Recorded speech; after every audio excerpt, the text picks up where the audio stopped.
I was in Gaza 2 years ago, working as a volunteer doctor in primary care clinics in central Rafah. Clinics that no longer exist because they have been since destroyed by the Israeli military.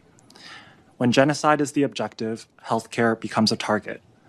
Because there was healthcare, there is life. Hospitals were surrounded and targeted. Palestinian healthcare workers were unlawfully arrested and abducted. Patients who needed life-saving care were forcibly abandoned. But even though I remember bearing witness to so much destruction, I also witnessed so much life. I watched Palestinian medical colleagues who refused to give up in the face of unimaginable suffering and trauma, and instead found the perseverance to continue caring for their community. They offered hope and healing in unimaginable situations.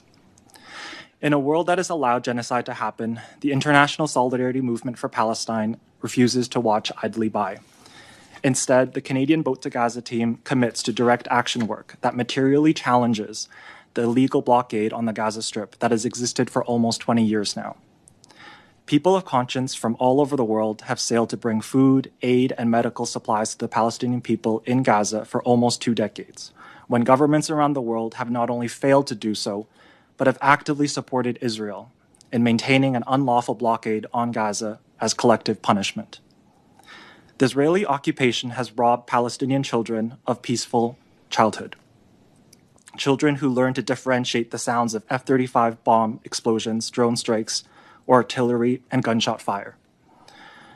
Last year, when the Handala boat was at its final port in southern Italy before it sailed to Gaza, children and their parents would visit. And I remember meeting children who brought gifts, like a stuffed teddy bear or their entire piggy bank savings, offering little of what they had as their most precious belongings and savings as a piece of solidarity and solace for a Palestinian child in Gaza. If only the entire world behaved this way, with the compassion and kindness of children, we would be living in an entirely different world and society. Over 40 boats attempted to reach Gaza last year. The Israeli military illegally intercepted these boats in international waters, confiscated the boats, and unlawfully arrested the participants on board. While this was happening, the Israeli naval ships were occupied with capturing the solidarity activists and therefore were unable to continue besieging Palestinian fishers who had a moment to breathe and fish on their own waters without fear of being killed by the Israeli military. In that brief moment, the Palestinian people fed themselves and their community. This demonstrates that Palestinians do not need our charity because they can care for themselves with agency and self-determination if given the chance to do so. But they require our solidarity in lifting off the colonial boot that remains at their necks, suffocating their very survival and existence. In that brief moment, the grip of that colonial boot was lessened. It's up to all of us to abolish it. Liberation is the best medicine, and our solidarity is our love in action. I have witnessed people of all walks of life, with different backgrounds and expertise and skills, coming together to contribute what they can for a common mission and goal.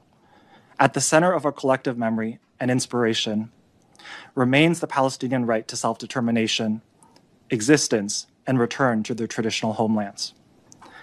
It only feels impossible until it's not. The Israeli siege has been broken before by the boats that sailed under the Free Gaza movement in 2008, which later became the Freedom Flotilla Coalition. And it's only a matter of time until the siege is broken again. And for good. Injustice is temporary, and solidarity is forever. Because there are those people who choose to look directly at the system of oppression for what it is, and work to organize, to challenge, and ultimately break it. Liberation is the common horizon. Next month, we will be organizing the largest flotilla and maritime direct action to challenge Israel's illegal siege and blockade on Gaza. As governments fund and enable the crime of genocide by Israel, people around the world are stepping forward.